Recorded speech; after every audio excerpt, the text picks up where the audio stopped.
Even when McLaren achieved the perfect 1-2 result in Formula One, we find ourselves discussing the controversial way they executed their race. We didn't have a straightforward Oscar Piastri leading home Lando Norris. We watched Norris basically come as close as he possibly could to blowing up McLaren's strategy without actually blowing it up. The desperate, almost pleading tone of those radio messages as they battled to control their star driver Scott. It really didn't look like McLaren had control of this situation at all. Yeah, if you listen to team boss Stella, he insists that in actual fact he had full faith in Lando Norris and that he would give the position back to Piastri before the end of the Grand Prix. That might have been the case in his heart of hearts. Stella would have thought, I do know Lando, come on, we've been over this so many times, he'll do the right thing, but you couldn't have known 100%. And the fact that Will Joseph, Lando's engineer, had to be so insistent over the radio, keep coming back to him, and as you said, that sort of pleading tone in nature shows that they did at least have to be on it. They did have to keep going back to him, cover all the bases to ensure that he did eventually cede. There was one exchange in particular that I think sort of summed everything up, which was when there was a bit of back and forth, which basically came to McLaren having to plead, trying to get through to Norris. Norris protesting, McLaren pointing out that, you know, this had come around in a specific way for a specific reason. Norris trying to make the championship argument. Then McLaren and Joseph coming over and saying, he's trying to protect you. That was the message to Norris. And he said it 3 times in quick succession. It showed that there was at least a hint of desperation about getting Norris to follow the order. Yeah, it'd be very, very easy to say all's well that ends well, and McLaren tried to do that, but it did look very bad. It meant that final third of the race, that was the whole storyline. It wasn't, wow, a McLaren won too after a series of races where they could have won but didn't. Should have been a great day of celebration. But it changed the storyline dramatically, and it was so public, so obvious. There were so many messages. Nobody was left in any doubt about what was happening. Even though it ended as it should have done, it showed that there was some uncertainty or some thoughts going on in Lando Norris's mind that perhaps the team would rather were not going through that. Yeah, it was a really bad look, I thought. From Norris's point of view, if you're going to be the driver that, you know, risks defying the team to take a selfish Grand Prix victory, at least follow through with it. What he did by idly threatening to do it and then eventually backing down just seemed like the worst way to achieve the best outcome. And all he really achieved to me was stressing his team out. Yeah, it caused an enormous amount of stress. And Norris, after the race, kept saying, I was always confident I'd give the position back. And although he admitted, there's moments when it goes through your head, the championship situation, etc., etc., etc., he said, I was always going to do it. So in the press conference after the race, I did say to him, you said you were always going to give the position back. But it was clear from the amount of radio messages that the team was not convinced. The pit wall was not certain, so why not reassure them? And he said, I didn't have to. And he sort of tried to explain it and said, that's your opinion of what happened. And, it's a very, very easily supportable opinion. It's demonstrably true that the McLaren pit wall didn't believe necessarily. Certainly, we're not 100% certain that Norris didn't need a little bit of persuading. And I do think during the process of that press conference, it dawned on Norris just how bad this looked and the extent to which Piastri's win and McLaren's 1-2 had been overshadowed. Ultimately, it's about racing drivers have to be selfish. He said that in the press conference. They have to be ruthless. And I think it probably taught Norris a little bit of a lesson in how different things might look in the cockpit with a driver who will always want to win the race and how that's seen by the outside world. It made a storyline when there shouldn't really have been one. And regardless of the role McLaren played in creating that storyline, it was Norris who gave the impression he was thinking about it. Yeah, well, the role McLaren played in this, we can't let them get off scot-free because it was their strategy that kind of put Norris in the position where he was leading Piastri when he shouldn't have been otherwise. So why did McLaren not have better control of that situation in the first place? Well, it's almost an impossible task to control fully 100% 2 drivers who are a couple of seconds apart fighting for a Grand Prix win, especially at this stage of their career. This isn't a Lewis Hamilton, George Russell at Mercedes situation where Hamilton's been there, done it, won it all, and Russell's hungry and trying to prove himself. They're both, Norris and Piastri, trying to make names for themselves, and Piastri going for his first win. Norris only has one on the books himself, so that is tricky. Piastri had kind of invited pressure as well with his mistake in that middle stint that had allowed Norris to get within accidental undercut range. And when you factor in the rationale for the pit stop, which was that they were in control of the race, they were 1-2, and there was a position where they had to kind of protect Norris a little bit from an undercut. that if it had played out another couple of laps, could have been a real threat with Lewis Hamilton and Charles Leclerc catching him. And their logic was, if we wait longer, we're going to have to absolutely nail the pit stop to come out in front. But if we take the stress away from the pit crew and have it on the pit wall to then deal with it afterwards, because we are confident with our racing ethos that we can get the drivers to swap back if we do accidentally undercut, then they wanted to go down that route. So they did make life more complicated for themselves, but they were trying to exert the limited control that they had of this situation. They were trying to exert it in what they considered to be the most sensible way. And you can only do that if you fully trust your drivers will accept whatever racing rules or rules of between the teams that you put in place. That was quite a big test, and they just about passed it. Yeah, complicated is the right word, I think. You know, when you're running a race with that level of complication, you need absolutely strong leadership, pin-sharp strategy, and I think crystal clear communication. It didn't look like necessarily Norris had a full grasp at the start of that stint what exactly was playing out. And I found Andrea Stella's comments post-race quite interesting. He was talking about this racing ethos you mentioned, Scott, and the importance of putting the team first at all times. It's not the first time he's mentioned that, of course, but it almost seemed like a thinly veiled threat. If Norris had actually followed through on what he was threatening to do during that final stint, that he would have faced the harshest consequences possible.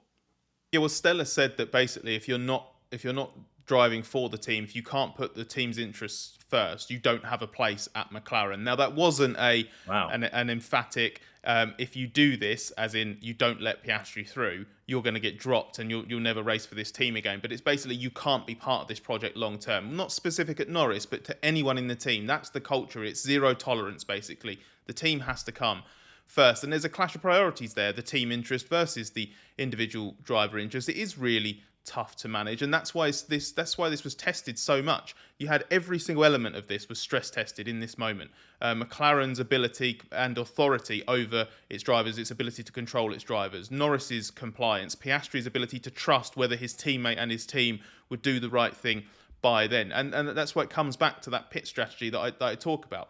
You can't just say all of this stuff. The team itself also has to live by it. You have to run the race showing that you have the faith in the drivers. You can't ask them to give everything for the team if you don't then act in a way that shows that you can trust them. And this is also the kind of thing that then sets a precedent for the future. Norris knows that Piastri and McLaren will give this back to him at a race, whether it's this season or in a future season. What they will do eventually, if it gets to the point where Norris, or through a really weird twist of fate, Piastri is the one that's in championship contention in the last 2 or 3 races, they might go for a number 1, number 2 status. They're willing to revise their system, but right now they're trying to prioritise fairness, that they'll put the team first and they'll put the drivers first if they are in position to win a race or get a good result, and they lose that position through no fault of their own because of race circumstances, which is exactly what happened here. So they really tried to live that racing culture that you mentioned there, that Stella talked about so earnestly. And as I say, it was a really severe test of all of that,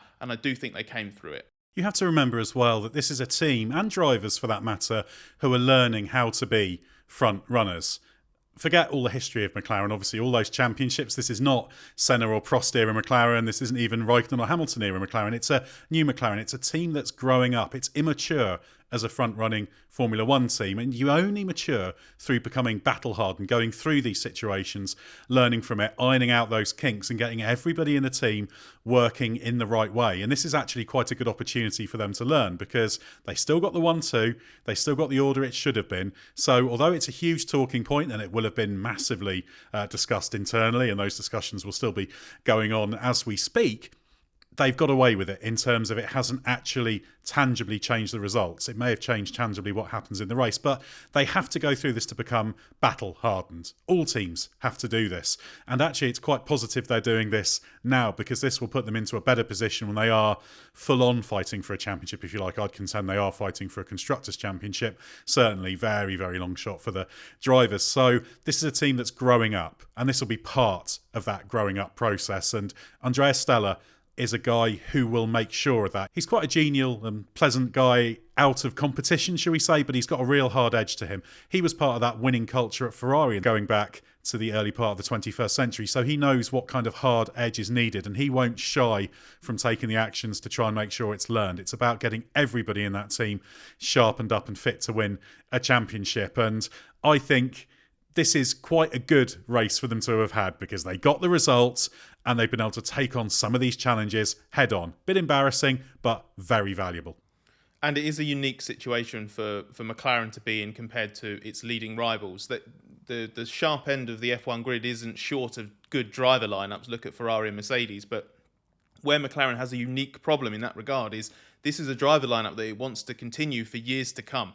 The Mercedes driver lineup, Hamilton and Russell, that's dissolving at the end of the season. Likewise, Charles Leclerc and Carlos Sainz at Ferrari. Red Bull's only got one car in the fight, in the mix at the moment, so the Max Verstappen situation don't have to worry about, and they've also got a de facto number one, number two status. That is different at McLaren. They have a delicate situation to balance, not just for the rest of this season, but going forward as well. That's why this was all about the long-term play. Make the right decisions, make the fair decisions, so that as a team, you can compete as strongly as possible going forward with everyone having each other's backs. I think that's the message that they really wanted to send with the way they handled this. There are elements of it that could have been better. Ed's absolutely right. There are lessons that need to be learned, but McLaren came through this and it will be absolutely the stronger for it.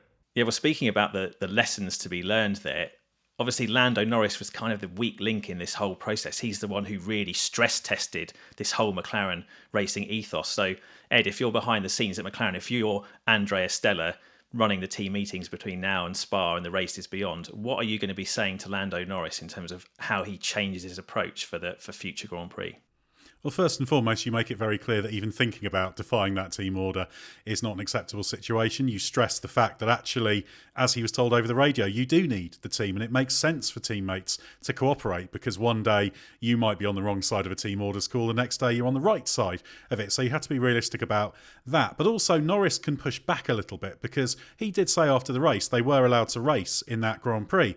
And he can legitimately say, well, actually, if you hadn't decided to make the team decision to bring me in first in order to protect position from undercuts behind, I'd have actually been looking at maybe trying to go a little bit longer and then attack Oscar Piastri in the last stint. So Norris may feel the team denied him the chance to, within that you can race, attack in the last stint and effectively locked in his second place that way.